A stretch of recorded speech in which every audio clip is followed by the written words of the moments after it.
Welcome back to Reading with Dee Dee, and I am your host, Dee Dee. If you remember, we are reading Out of Dust by Karen Hesse, and we are into the summer of 1934. So we started, this will be part 3. It started with the winter of 1934, then we went to the spring of 1934. We know a lot of things about Billie Jo. We know that she's a hard worker. We know that school is important to her. She has a crush on a boy. Her family is important to her. Music is important to her. We know that she's living in the 1930s, which is a really difficult time period. She's praying and hoping for crops to come, but living in Oklahoma with the dust storms, the wind is relentless. Everything feels hopeless, yet she continues to find ways to cope because she's so resilient. So she puts herself into music. She's excited for the new baby coming into their family. She's been an only child this whole time and not much family to speak of. So this is all really exciting news for her. She's so admirable because even though she's faced with so much impossibility, she's trying to find a way through it.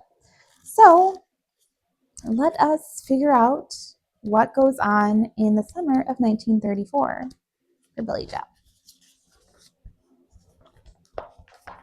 Hope in a drizzle. Quarter-inch of rain is nothing to complain about. It'll help the plants above ground and start the new seeds growing. That quarter-inch of rain did wonders for Ma, too, who is as ripe as a melon these days. She has nothing to say to anyone anymore except how she aches for rain. At breakfast, at dinner, all day, all night, she aches for rain. Today she stood out in the drizzle, hitting from the road and from Daddy. And she thought from me, but I could see her from the barn. She was as bare as a pear, raindrops sliding down her skin, leaving traces of mud on her face and her long back, trickling dark and light paths. Slow tracks of wet dust down the bulge of her belly. My dazzling Ma, round and ripe and striped like a melon. Dion quintuplets. While the dust blew down our road, across our house, across the fields, up in Canada, a lady named Elzire Dion gave birth to 5 baby girls all at once. I looked at Ma, so pregnant with just one baby. Can you imagine 5? I said. Ma lowered herself into a chair, tears dropping on her tight-stretched belly. She wept just to think of it. Wild boy of the road. A boy came to my house today. He asked for food. Couldn't pay anything, but Ma sat him down and gave him biscuits and milk. He offered to work for his meal. Ma sent him out to see Daddy. The boy and Daddy came back late in the afternoon. The boy walked 2 steps behind in Daddy's dust. He wasn't more than 16, thin as a fence rail. I wondered what Livy Killian's brother looked like now. I wondered about Livy herself. Daddy asked if the boy wanted a bath, a haircut, change of clothes before he moved on. The boy nodded. I never heard him say more than, "Yes, sir," or "No, sir," or "Much obliged." He watched him walk away down the road in a pair of Daddy's minute overalls, his legs like willow limbs, his arms like reeds. Ma rested her hands on her heavy stomach. Daddy rested his chin on top of Ma's head. His mother is worrying about him, Ma said. His mother is wishing her boy would come home. Lots of mothers wish that these days, while their sons walk to California, where the rain comes, and the color green doesn't seem like such a miracle. And hope rises daily, like sap in a stem. And I think someday I'm going to walk there too, through New Mexico and Arizona and Nevada. Someday I'll leave behind the wind and the dust and I'll walk my way to the west. Make myself to home in a distant place of green vines and promise.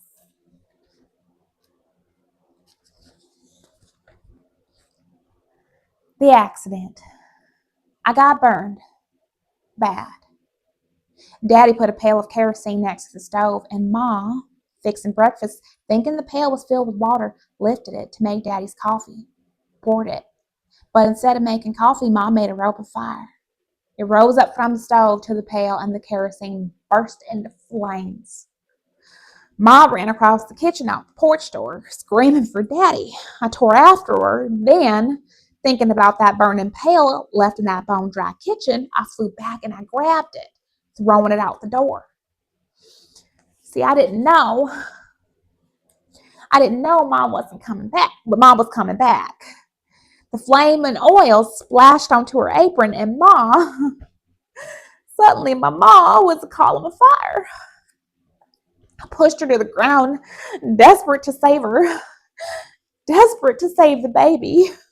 I tried, beating out the flames with my hands. I did the best I could, but it was no good. Ma got burned. Bad.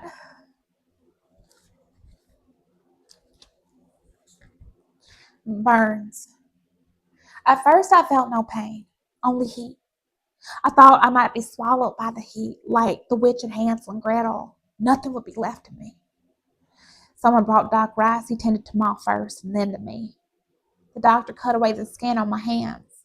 It hung in crusted strips. He cut my skin away with scissors, then poked my hands with pins to see what I could feel. He bathed my burns in antiseptic. Only then the pain came. Nightmare. I'm awake now, still shaking from my dream. I was coming home through a howling dust storm. My lower face was scrubbed raw by dirt and wind. Grit scratched my eyes, crunched between my teeth.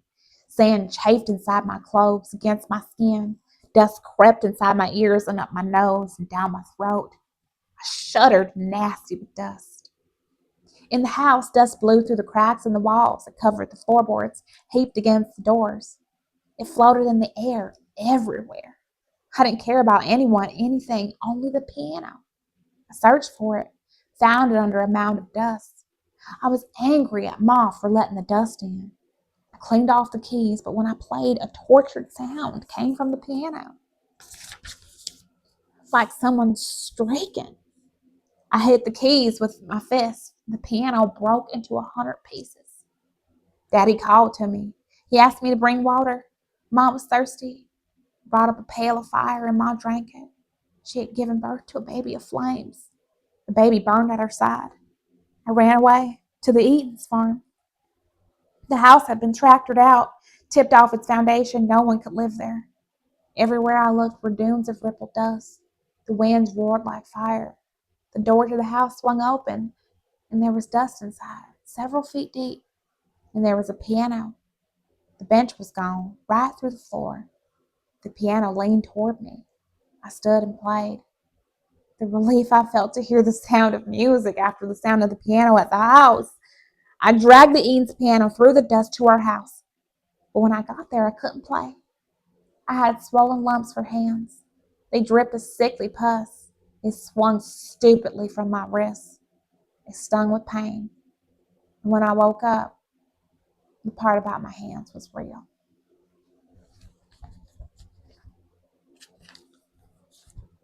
A tent of pain. Daddy had made a tent out of the sheet over Ma so nothing could touch her skin. What skin she had left. I can't look at her. I can't recognize her. She smells like scorched meat. Her body grown in there. Looks like nothing like my mom. Doesn't even have a face. Daddy brings her water. Drips inside the slit of her mouth by squeezing a cloth. She can't open her eyes. She cries out when the baby moves inside her. Otherwise, she moans day and night. I wish the dust would plug my ears so I couldn't hear her. Drinking. Daddy found Ma's money that she kept swirled away in the kitchen under the threshold. It wasn't very much, but it was enough for him to go and get good and drunk. He went out last night while Mom moaned and begged for water. He drank up the emergency money till it was gone. I tried to help her, couldn't aim the dripping cloth into her mouth, couldn't squeeze, hurt the blisters on my hands to try. I only made it worse for Ma. She cried for the pain of the water running into her nose. She cried for the water that would not soothe her throat and quench her thirst. And the whole time, my father was imbibing drink.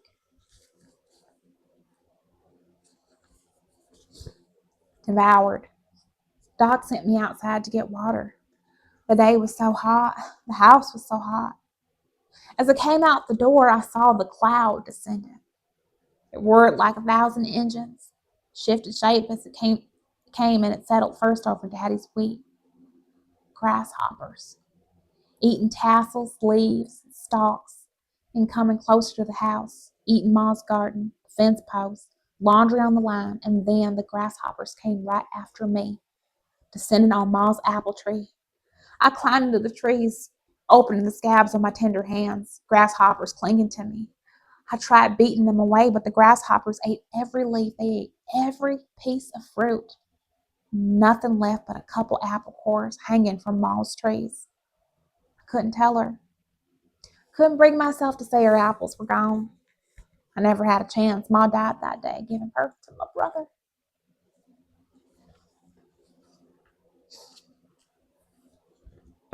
Blame. My father's sister came to fetch my brother, even as Ma's body cooled. She came to bring my brother back to Lubbock to raise as her own, but my brother died before Aunt Ellis got there. She wouldn't even hold his little body. She barely noticed me. As soon as she found my brother dead, she had a talk with my father, then she turned around and headed back to Lubbock. The neighbor women came. They wrapped my baby brother in a blanket, placed him in Ma's bandaged arms. We buried them together on the rice Ma loved, the one she gazed at from the kitchen window, the one that looks over the dried up Beaver River. Reverend Bingham led the service. He talked about Ma, but what he said made no sense, and I could tell he didn't truly know her. He'd never even heard her play piano. He asked my father to name my baby brother. My father, hunched over, said nothing. I spoke up in my father's silence, told the Reverend my brother's name was Franklin, like our president. The women talked as they scrubbed dust from our house. I stayed in my room, silent on an iron bed, listening to their voices. Billy Joe threw the pail, they said. An accident, they said. Under their words, a finger pointed. They didn't talk about my father leaving the kerosene by the stove. They didn't say a word about my father drinking himself into a stupor while Ma withered, begging for water. They only said Billy Joe threw the pail of kerosene. Birthday. I walk to town. I don't look back over my shoulder at the single grave holding Ma, my little brother. Try not to look back at anything. Dust rises with each step. There's a greasy smell to the air. On either side of the road are the carcasses of jackrabbits, small birds, field mice, stretched out into the distance. My father stares out across his land, empty for a few withered stalks, like the tufts of an old man's head. I don't know if he thinks more of Ma or the wheat that used to grow here. There's barely a blade of grass swaying in the stinging wind. There are only these lumps of flesh that were once hands, long enough to span octaves, swinging by my sides. I come up quiet and sit behind Arlie Wonderdale's house, where no one can see me, and lean my head back, close my eyes, and listen to Arlie play. Roots. President Roosevelt tells us to plant trees. Trees will break the wind, he says. Trees will end the drought. The animals can take shelter there. Children can take shelter. Trees have roots, he says. They hold on to the ground. That's good advice, but I'm not sure he understands the problem. Trees have never been at home here. They're just not meant to be here. Maybe none of us are meant to be here. Only the prairie grass and the hawks. My father will stay no matter what. He's as stubborn as sod. He and the land have a hold on each other. But what about me?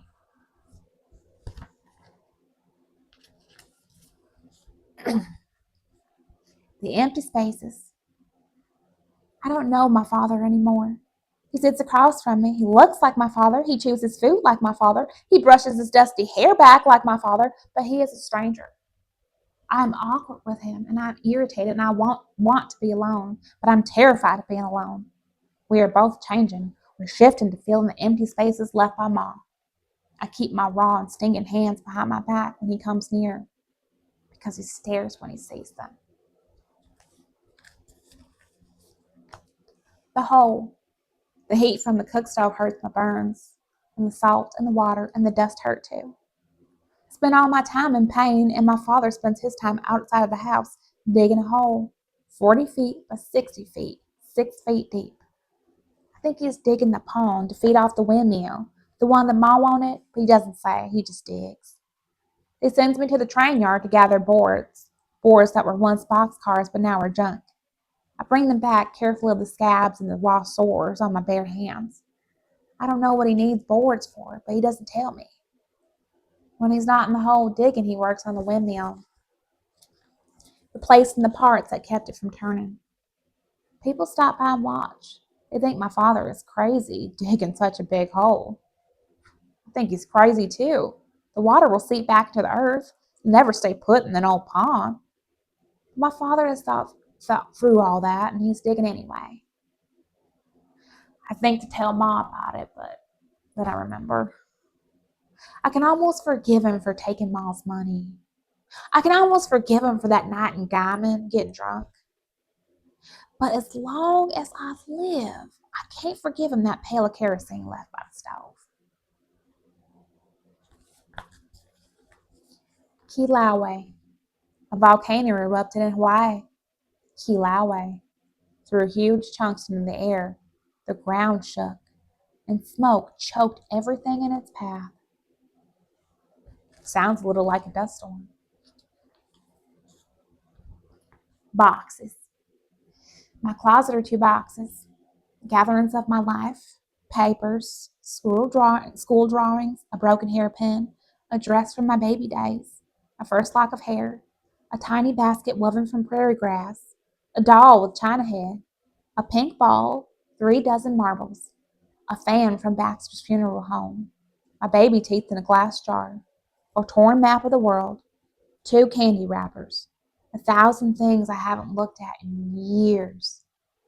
I kept promising Ma to go through the boxes with her, get rid of it, what I don't need. But I never got to it. And now my hands hurt. And I haven't got the heart. Night bloomer. Mrs. Brown's plant bloomed on Saturday night. She sent word after promising I could come see it. I rubbed my gritty eyes with my swollen hands. My stomach grizzled as I made my way through the dark to her house. Ma wouldn't have let me go. My father just stood in the doorway and watched me leave. It was almost 3 in the morning when I got there. A small crowd stood around. Mrs. Brown said, "The blossom opened at midnight, big as a dinner plate. It only took moments to unfold." How could such a flower find a way to bloom in this drought, in this wind? It blossomed at night when the sun couldn't scorch it, and the wind was quiet. When there might have been a sip of dew to freshen it. Couldn't watch at dawn when the flower, torched by the first finger of morning light, wilted and died. Couldn't watch as the tender petals burned up in the sun. The path of our sorrow, Miss Freeland said. During the Great War, we fed the world. We couldn't grow enough wheat to fill all the bellies. The price of the world paid for our wheat was so high it swelled our wallets and our heads. And we bought bigger tractors, more acres, until we had mortgages and rent and bills beyond reason. But we all felt so useful, so we didn't notice. Then the war ended, and before long, Europe didn't need our wheat anymore. They could grow their own. But we needed Europe's money to pay our rent, our mortgages, and our bills. We squeezed more cattle, more sheep onto less land, and they grazed down the stubble till they reached the root. And the price of the wheat kept dropping, so we had to grow more bushels to make the same amount of money we made before, to pay for all that equipment, all that land. And the more sod we plowed up, the drier things got. Because the water that used to collect there under the grass, biding its time, keeping things alive to the dry spells, wasn't there anymore. Without the sod, the water vanished. The soil turned to dust until the wind took it, lifting it up and carrying it away. Such a sorrow doesn't come suddenly. There are thousands of steps to take before you get there. But now, saw her climbs up our front steps, big as Texas, and we didn't even see it coming, even though it had been making its way straight for us all along. Whew. That is the summer of 1934 with Billy Joe. Lots of things to note there. I mean, one, I want to draw the parallels. I mean, let's just obviously draw the parallels between, you know, the greed of the 1920s and, you know, everything that is taking place today. It's that rising cost of wheat, and like she said, we had to get rent and bills and mortgages, you know, because we were like, ooh, we're making so much money now, you know, instead of just saying, okay, we're going to save this, we're going to use this for a rainy day. Our heads got big, our wallets got bigger, you know. It history repeats, and I know Mark Twain said that history doesn't repeat, but sometimes it rhymes. And I think if we really look, we can hear the rhyme that's going on right now. Also want to talk about Billy Joe and just how she has lost so much. I mean, all the things she looked forward to, the baby, you know, time with her mother, the piano, being able to play. Her hands are basically useless to her right now. The apples, anything, just these tiny things that she was holding, well, and big things, the baby and everything, that she was holding on to keep her going throughout all the pain and suffering and trauma that she's going through. And that's all gone now. And even still throughout that, she went to go see the plant because, again, she is so resilient, and she is always looking for that, any kind of way to find something that says, this is how you're going to get out of this mess. She wants out. She doesn't want out of the world. She just wants out of the pain and suffering that she's going through. So that just to see her go out and see that plant and still clinging on to that hope, you know, after everything she's lost, that is what makes her so admirable. So yeah, I love to hear you guys' thoughts on all of that, especially the end there with everything that Miss Freeland said. I'm looking forward to hearing from you guys. Thank you so much for joining me for part 3, and I will see you for part 4. Bye.